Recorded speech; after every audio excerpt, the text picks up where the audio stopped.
DNA में अब हम बात करेंगे देश के नए विपक्ष Indian national developmental inclusive alliance यानी INDIA की। इसके गठन, लोगो और सीटों के बंटवारे जैसे तमाम मुद्दों पर बैठकें ही बैठकें चल रही हैं। मुंबई में INDIA गठबंधन की तीसरी बैठक हुई, जिसका आज दूसरा दिन था। कई मुद्दे हैं जिन पर INDIA गठबंधन के 28 दलों की रजामंदी होनी है, जो कि नहीं बन पा रही। 2 बैठकें पहले भी हो चुकी हैं। ये तीसरी बैठक है जिसमें इस गठबंधन के लोगो पर आम सहमति बननी थी। फिलहाल लोगो डिजाइन को लेकर INDIA गठबंधन के 28 दल एक मत नहीं हो पाए हैं। आज ये लोगो फाइनल हो जाने की बात कही जा रही थी, लेकिन 6 लोगो डिजाइन में से कोई एक अभी नहीं चुना गया है। INDIA गठबंधन का एक ही मोटो बताया जा रहा है और वो है देश और संविधान की रक्षा। लेकिन इसके लिए सबसे जरूरी है दलों के बीच सीटों का बंटवारा और चेहरा। फिलहाल इसी मुद्दे पर गठबंधन में शामिल पार्टियों ने कुछ भी कहने से मना कर दिया है। INDIA गठबंधन के शक्ति प्रदर्शन की इससे बड़ी तस्वीर नहीं हो सकती। मुंबई में जो बैठक हुई है उसमें ये सभी नेता शामिल हुए हैं। इस एक फ्रेम में INDIA गठबंधन की शक्ति भी दिखाई दी और मुश्किल भी।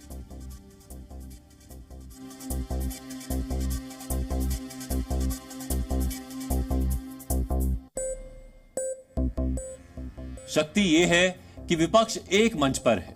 मुश्किल यह है कि ये एक मंच पर इकट्ठा तो हैं, लेकिन ये सभी साथ कब तक रहेंगे और मुख्य चेहरा कौन होगा। मसलन अगर INDIA गठबंधन चुनाव लड़े तो पोस्टर्स और बैनर्स पर इतने सारे नेताओं की फोटो कैसे आएगी। प्रचार प्रसार के अन्य माध्यमों में भी किसका चेहरा आगे और किसका चेहरा पीछे रहेगा, ये एक बड़ी चुनौती बन गया है। मीडिया संस्थानों के लिए भी ये चिंता का विषय है कि INDIA गठबंधन का जब जब जिक्र किया जाएगा तो दिखाया किसे कैसे जाएगा। आखिर कितनों की फोटो और कितनों की वीडियो इस गठबंधन का नाम लेकर दिखाई जाएगी। अब आप ये देखिए कि गठबंधन में कांग्रेस, TMC, DMK, आम आदमी party, JDU, RJD, JMM, Sharad Pawar वाली NCP, उद्धव गुट वाली शिवसेना और समाजवादी पार्टी के अलावा भी कई पार्टियां शामिल हैं। उन सबके नाम आपकी टीवी स्क्रीन पर आपको नजर आ रहे होंगे। अब आप देखिए कि हम एक साथ अगर इन सभी के नाम दिखाने लगे तो आपको भी टीवी के बिल्कुल करीब आकर उनके नाम पढ़ने पड़ेंगे। दूर से ना आप इन पार्टियों के नाम पढ़ पाएंगे, ना उनके नेताओं के चेहरे पहचान पाएंगे। हम इस ग्राफिक से किसी नेता का नाम या चेहरा हटाकर भेदभाव नहीं करना चाहते, लेकिन मुश्किल यह है कि एक साथ सबको दिखाना आसान नहीं है। यही तकलीफ INDIA गठबंधन की भी है। हमने बहुत सरल तरीके से इस गठबंधन की असली मुश्किल को आप तक पहुंचाने की कोशिश की है। जो बात हम आपको समझाने की कोशिश कर रहे हैं वो बात INDIA गठबंधन के नेताओं को भी मालूम थी। शायद इसी वजह से INDIA गठबंधन ने आज की बैठक के बाद 14 सदस्यीय कोऑर्डिनेशन कमेटी बनाई है, यानी पार्टियों में तालमेल बिठाने के लिए 14 लोग अलग से नियुक्त कर दिए गए हैं। ये 14 लोग कौन हैं, ये भी आपको जानना चाहिए। INDIA की इस तालमेल समिति में कांग्रेस से KC वेणुगोपाल, NCP से शरद पवार, DMK से MK स्टालिन, उद्धव वाली शिवसेना से संजय राउत, RJD से तेजस्वी यादव, TMC से अभिषेक बैनर्जी, आम आदमी पार्टी से राघव चड्ढा, समाजवादी पार्टी से जावेद अली खान, JDU से लल्लन सिंह, JMM से हेमंत सोरेन, CPI से D राजा, NC से उमर अब्दुल्ला, PDP से महबूबा मुफ्ती और DMK से TR बालू रहेंगे। इस समिति का काम है पार्टियों के बीच तालमेल बैठाना।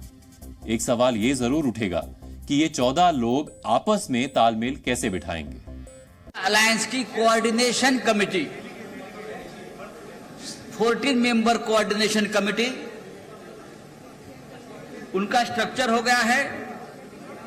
बाद में कैंपेन कमेटी है, working group of social media है, वर्किंग ग्रुप ऑफ मीडिया है और वर्किंग ग्रुप ऑफ रिसर्च है। ये 4 प्रमुख कमेटी का भी गठन हुआ है और सभी अलायंस पार्टी के मेंबर्स उस कमेटी में इंक्लूड कर दिए हैं।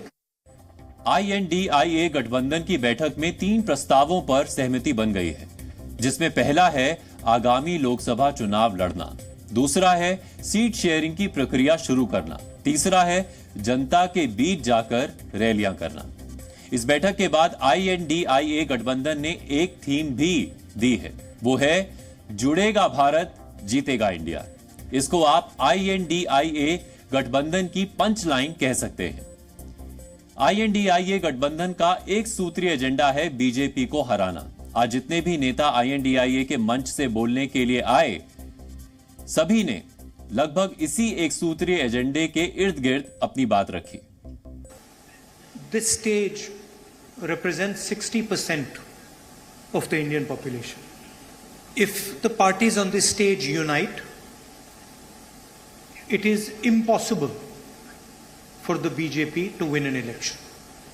So the task in front of us is to come together in the most efficient way possible. And 2 big steps have been taken in that regard. The first step is a coordination committee and committees under that committee. And the second step is a decision that we will expedite all seat sharing discussions and decisions and make them happen as soon as possible. जो बड़े बड़े सरमाएदार हैं और उनको जो पैसा जा रहा है हमारा गरीब का, तो उसको रोकने के लिए इंडिया जीतना जरूरी है और इंडिया जीतने के लिए ही इस मंच पे सभी लोग बैठे हैं। तो ये मुद्दे हैं, इन्फ्लेशन का हो, अनएम्प्लॉयमेंट का हो, हर चीज की जो बढ़त हो रही उसका हो, और ऑटोनोमस बॉडीज को सत्यानाश कर रहे हैं। और चाहे ईडी, CBI, विजिलेंस, हर एक ऑटोनोमस बॉडी का मिसयूज कर रहे हैं। ये जो इंडिया अलायंस है, ये अलायंस कुछ चंद 26, 27, 28 केवल पार्टियों का अलायंस नहीं है। ये इंडिया अलायंस इस देश के 140 करोड़ लोगों का अलायंस है और ये लोग एक साथ आए हैं, देश के लोग इकट्ठे हो रहे हैं और बहुत बड़ी संख्या में लोग इकट्ठे हो रहे हैं और देश के लोग इकट्ठे हो रहे हैं 21वीं सदी के भारत का निर्माण करने के लिए। कांग्रेस अध्यक्ष मल्लिकार्जुन खड़गे ने तो यहां तक कहा कि INDIA गठबंधन में शामिल नेताओं को ED और CBI के छापों के लिए तैयार रहना चाहिए। सिर्फ यही नहीं, ज्यादातर नेताओं ने एक बात पर लगातार जोर दिया कि INDIA गठबंधन में शामिल सभी पार्टियां एकजुट हैं। वो ये भी मानते हैं कि INDIA गठबंधन आने वाले चुनाव में बीजेपी के लिए बड़ी मुसीबत बनने वाला है। लेकिन INDIA गठबंधन को लेकर जो दावे इसमें शामिल नेता कर रहे हैं, बीजेपी नेता उससे इत्तेफाक नहीं रखते। जो तथाकथित इंडिया का रेजोल्यूशन जो है,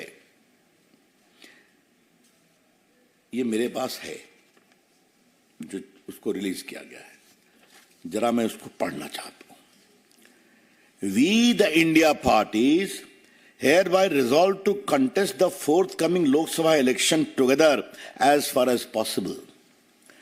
Seat sharing arrangements in different states will be initiated immediately and concluded at the earliest in a collaborative spirit of give and take.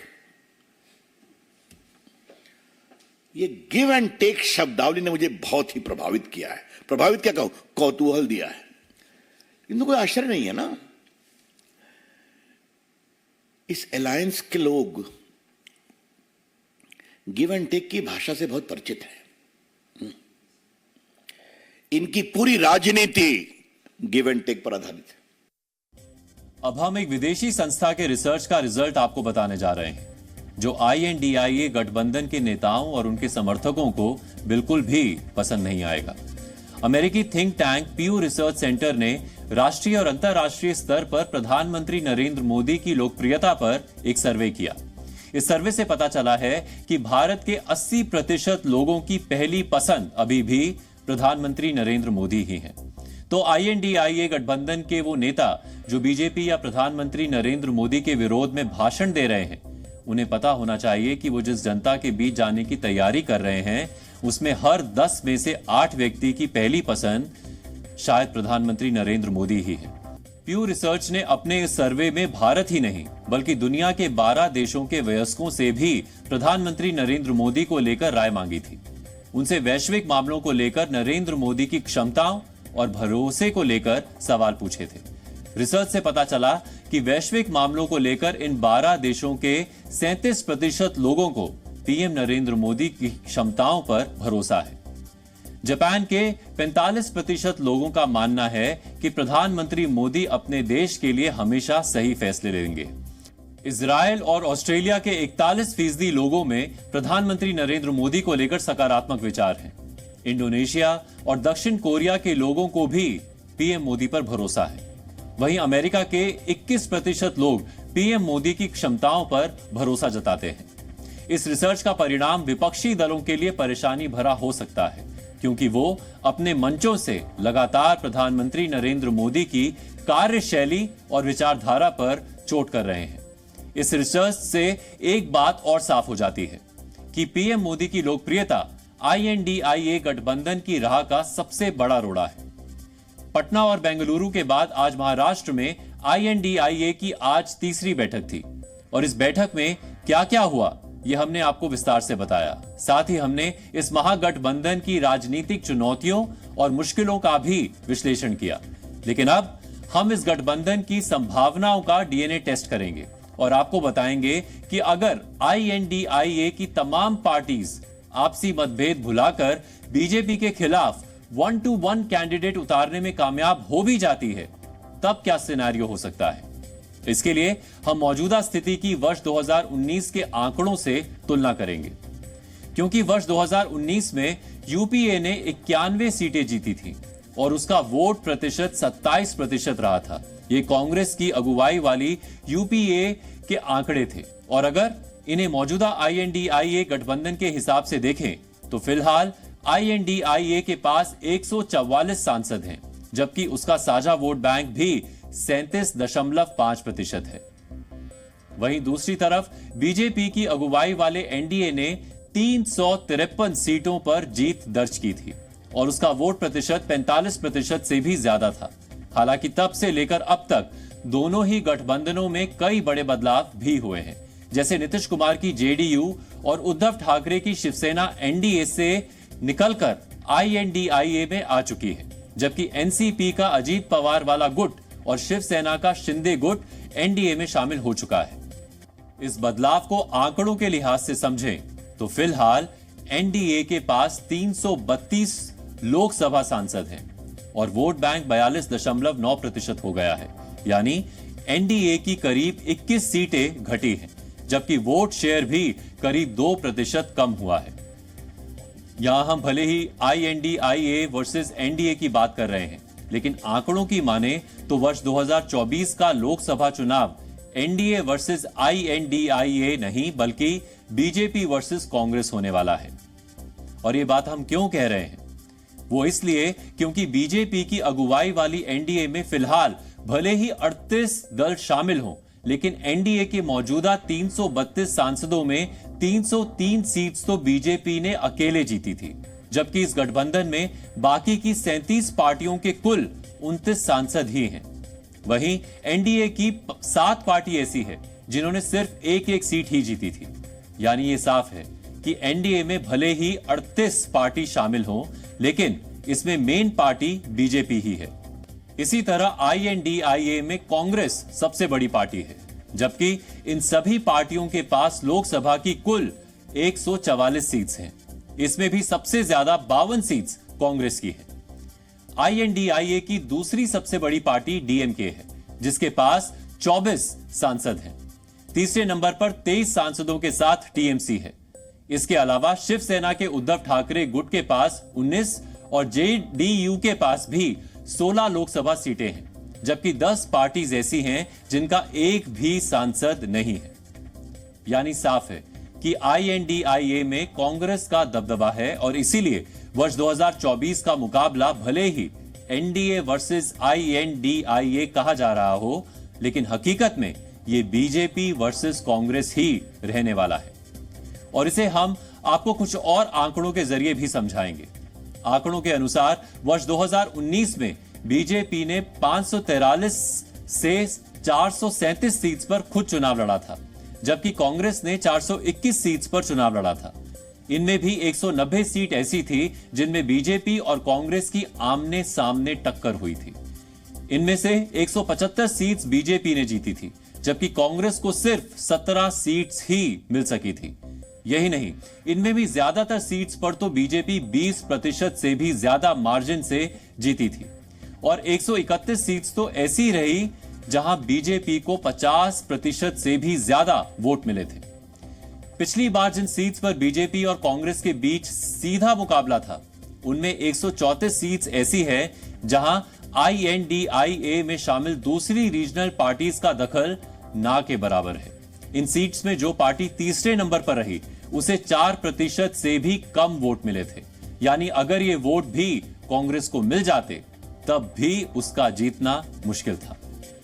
आज मध्य प्रदेश, राजस्थान, गुजरात, छत्तीसगढ़, उत्तराखंड और हिमाचल प्रदेश जैसे राज्यों में बीजेपी और कांग्रेस ही मेन पार्टी है। इसके अलावा कर्नाटक, असम, हरियाणा, दिल्ली, गोवा और महाराष्ट्र जैसे राज्यों में क्षेत्रीय दलों का थोड़ा बहुत प्रभाव तो है, लेकिन इसके बाद भी वहां मेन फाइट बीजेपी और कांग्रेस के बीच ही है। जबकि पश्चिम बंगाल, यूपी, बिहार, तमिलनाडु और पंजाब जैसे राज्य जहां रीजनल पार्टीज मजबूत हैं, वहां भी कांग्रेस के सामने बड़ी चुनौती है, क्योंकि इन राज्यों में कांग्रेस का वोट शेयर काफी कम रहा है और वो तीसरे या चौथे नंबर की पार्टी ही रही है।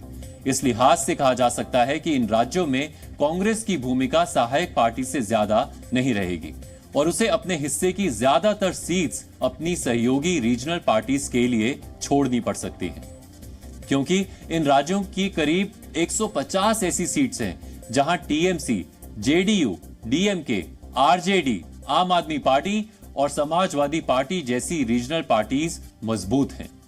और अगर ये विपक्षी दल बीजेपी को चुनौती देना चाहते हैं, तो जरूरी है कि जिन सीट्स पर कांग्रेस और बीजेपी के बीच सीधा मुकाबला है, उनमें कांग्रेस ज्यादा से ज्यादा सीट्स जीते। और अगर कांग्रेस ऐसा नहीं कर पाई, तो INDIA के लिए बीजेपी को रोकना मुश्किल हो सकता है। यानी ये आंकड़े बताते हैं कि वर्ष 2024 में INDIA का प्रदर्शन काफी हद तक कांग्रेस के प्रदर्शन पर भी निर्भर करेगा। लेकिन कांग्रेस के सामने मुश्किल यही है कि ये लड़ाई उसे अपने दम पर ही लड़नी है और इन सीटों पर INDIA में शामिल कोई दूसरी पार्टी उसकी खास मदद नहीं कर पाएगी। Zee News.